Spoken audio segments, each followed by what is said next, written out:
Assalamualaikum warahmatullahi wabarakatuh. Perkenalkan, saya Mimin Ratna Safitri dengan NIM 21030961117. Di sini saya akan menjelaskan sistematika dan teknik penulisan karya ilmiah abstrak dan ringkasan. Yang pertama, yaitu pengertian abstrak. Abstrak adalah suatu ringkasan isi dari suatu karya tulis ilmiah yang berfungsi sebagai alat bantu seorang pembaca agar bisa mengerti inti dari tujuan seorang penulis. Fungsi dari abstrak yakni memberikan potret informasi bagi pembaca mengenai isi dari suatu karya ilmiah yang sudah dibuat. Penjabaran sederhana digunakan untuk mempermudah proses unggah ke dunia maya dan mempermudah pembaca memahami inti dan isi dari sebuah karya ilmiah. Yang kedua yaitu struktur penulisan abstrak. Abstrak memiliki struktur penulisan menggunakan font Times New Roman dengan spasi berjarak 1 dengan menggunakan bahasa Indonesia ataupun dengan bahasa Inggris, dan ketentuan urutannya adalah sebagai berikut. Yang pertama, judul penelitian diketik dengan menggunakan capital font dan size 14, posisi center text dan dibuat dengan bold. Yang kedua, jika ada subjudul maka sama dengan judul, hanya saja size diubah menjadi 12. Yang ketiga, nama peneliti ditulis tanpa menggunakan gelar, hanya saja diberi nomor urut dengan superscript posisi center dengan font size 12 dan cetak bold. Yang keempat, nama jurusan atau program studi, peneliti, dan alamat institusi posisi center dengan font size 12 dan cetak bold. Yang kelima, email ketua peneliti saja yang dicantumkan posisi center dengan font size 12. Yang keenam, judul bagian abstrak ditulis dengan huruf besar, posisi center dengan cetak tebal atau bold. Yang ketujuh, isi abstrak ditulis dengan posisi rata kanan-kiri dengan jumlah kata maksimal 250 kata dengan menggunakan font size 12. Yang kedelapan, kata kunci dibuat dengan rata kanan dan kiri. Jika diambil kesimpulan, maka abstrak memiliki sifat yang pertama jelas, tepat, ringkas, objektif, dan berdiri sendiri. Sementara abstrak juga disusun oleh 4 unsur yang harus ada di dalamnya. Di antaranya, 1. Argumentasi yang logis harus dibarengi dengan observasi untuk memecahkan sebuah problem. Yang kedua, metode atau pendekatan harus dipakai dengan memecahkan sebuah problem. Yang ketiga, ada hasil yang dicapai dan ada kesimpulan yang dapat diambil.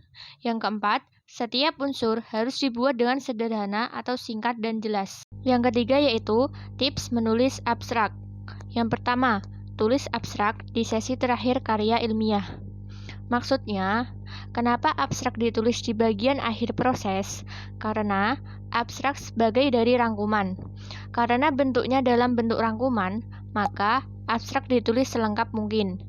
Esensi sebuah ringkasan ditulis berdasarkan data dan fakta yang sudah ada di dalam makalah yang sudah ditulis dan diteliti. Yang kedua, melakukan tinjauan instruksi. Tulislah abstrak sesuai dengan instruksi yang diminta. Misalnya, abstrak ditulis mengacu pada ketentuan jumlah karakter, paragraf, jarak spasi, dan masih aturan lain. Umumnya, aturan yang dimunculkan tiap masing-masing instansi memiliki standar berbeda-beda. Yang ketiga, menulislah berdasarkan kebutuhan sosial masyarakat. Maksudnya, hal terpenting sebelum menulis abstrak adalah menulis berdasarkan kebutuhan dan permasalahan sosial masyarakat. Kita kembali pada tingkat kemanfaatan bagi masyarakat sosial. Oleh sebab itu, penting membuat pembahasan riset yang relevan, berbobot, dan sesuai dengan minat sosial masyarakat. Yang keempat, kuasai macam-macam abstrak. Pada prinsipnya, abstrak memiliki kesamaan tujuan. Lebih spesifik lagi, abstrak memiliki beberapa jenis. Ada abstrak deskriptif, informatif, dan kritis.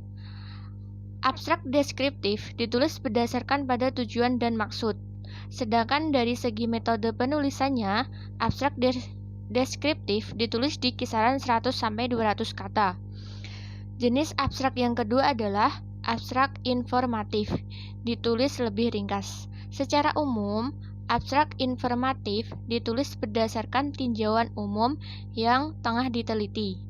Dibandingkan abstrak deskriptif, abstrak informatif ditulis lebih panjang, jumlahnya sekitar 1 paragraf hingga 1 halaman. Saat menulis abstrak deskriptif, diperhatikan dan pertimbangkan beberapa hal seperti alasan Anda melakukan kajian atau penelitian, cara Anda melakukan penelitian Anda, kemudian menyampaikan apa yang Anda tuliskan. Terakhir, perhatikan tentang penemuan penting Anda. Yang ketiga yaitu abstrak kritis. Salah satu jenis abstrak yang hanya sering digunakan untuk situasi dan kondisi tertentu saja. Penulisan abstrak kritis ini lebih fokus pada cara mengulas dan menghubungkan kajian yang diteliti. Misal, lebih fokus mengupas tentang metode penelitiannya dan rancangan penelitian. Oleh sebab itu, wajar jika abstrak kritis ini jarang digunakan. Keempat yaitu cara menulis abstrak. Yang pertama, harus memperhatikan jumlah kata. Maksudnya, cara penulisan abstrak yang pertama adalah jumlah kata maksimal 150 kata. Jumlah demikian merupakan aturan umum yang perlu dipahami oleh setiap peneliti. 150 kata bukan menjadi jumlah yang mutlak terpenuhi. Namun, aturan yang berlaku di Indonesia saat ini adalah jumlah kata yang digunakan dalam penulisan abstrak adalah berkisaran antara 100 sampai 150 suku kata. Yang kedua, jarak antar baris. Setelah mengetahui jumlah kata yang diperlukan selanjutnya mengetahui bahwa spasi penulisan antar baris dalam cara membuat abstrak adalah spasi 1 atau single spacing. Hal ini bertujuan untuk memadatkan abstrak yang dibuat serta dapat mencakup abstrak bahasa Indonesia dan abstrak bahasa Inggris dalam satu halaman. Yang ketiga yaitu penulisan bahasa asing. Maksudnya, penggunaan bahasa asing dalam abstrak yang dibuat harus dicetak miring dalam penulisannya. Dengan penulisan bahasa asing, tidak hanya mencakup bahasa Inggris, tetapi juga bahasa ilmiah yang akan ditulis dengan dalam penulisan abstrak. Yang keempat, jumlah paragraf. Contoh abstrak karya tulis ilmiah yang ada terdiri dari 3 paragraf. Hal ini merupakan ketentuan umum yang dibuat dalam cara penulisan abstrak yang baik. Setiap cara membuat abstrak yang dibuat terdiri dari 3 paragraf. Yang pertama, memuat judul penelitian, rumusan masalah, latar belakang, dan tujuan penelitian. Yang kedua, memuat metode penelitian, teknik analisa data, dan landasan teori. Yang ketiga, memuat hasil atau kesimpulan yang diperoleh dari penelitian yang sudah dilakukan.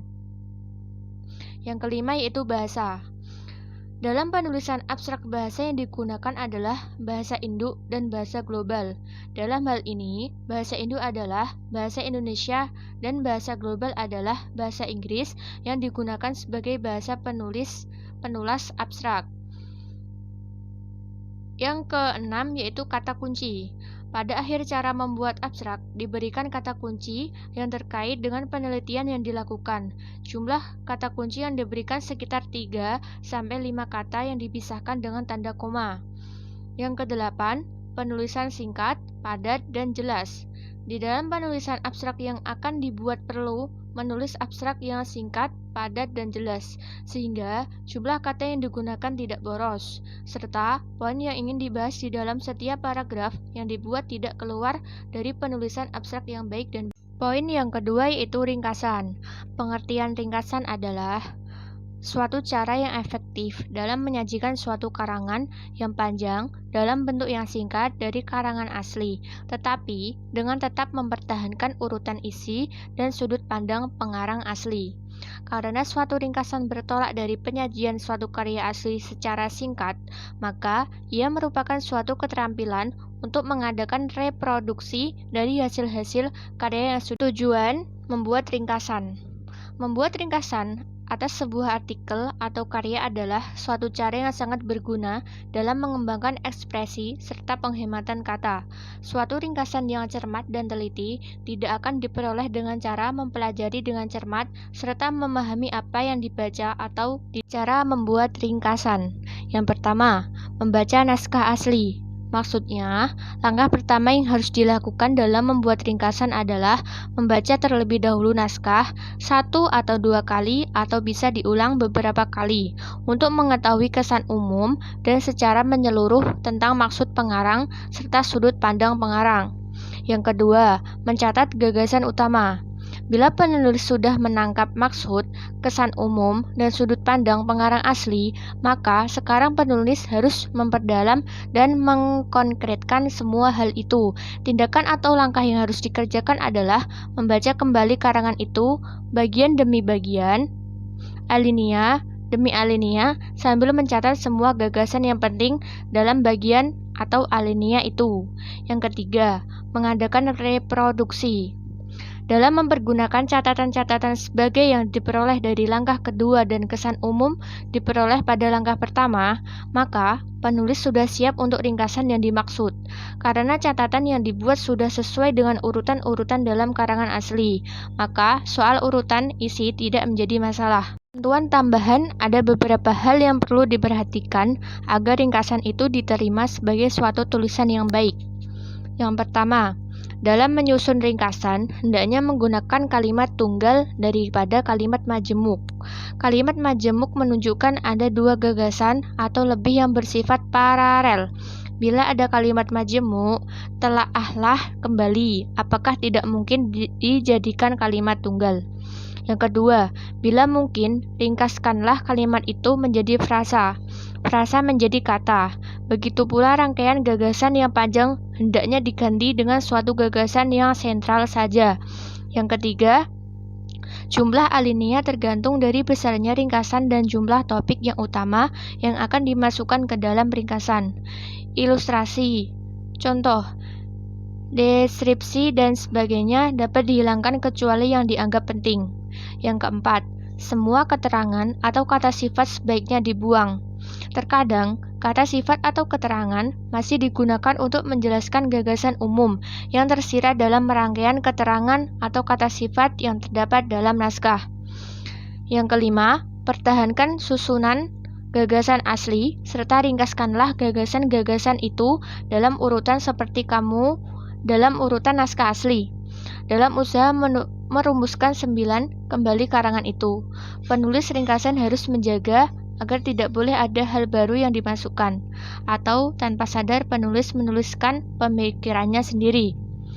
Yang ketujuh, untuk membedakan ringkasan atau sebuah tulisan biasa atau bahasa tak langsung dan sebuah pidato atau ceramah atau bahasa langsung yang menggunakan sudut pandang orang pertama, maka penulis ringkasan harus ditulis dengan sudut pandang orang ketiga. Yang ketujuh, bila diminta membuat ringkasan menjadi 1/100 dari karangan asli, maka penulis harus menghitung jumlah seluruh kata dalam karangan itu, kemudian dibagi dengan 100. Hasil pembagian itulah yang merupakan panjang karangan yang harus ditulisnya. Sekian yang dapat saya sampaikan. Mohon maaf apabila ada salah kata. Wabillahi taufiq wal hidayah. Wassalamualaikum warahmatullahi wabarakatuh.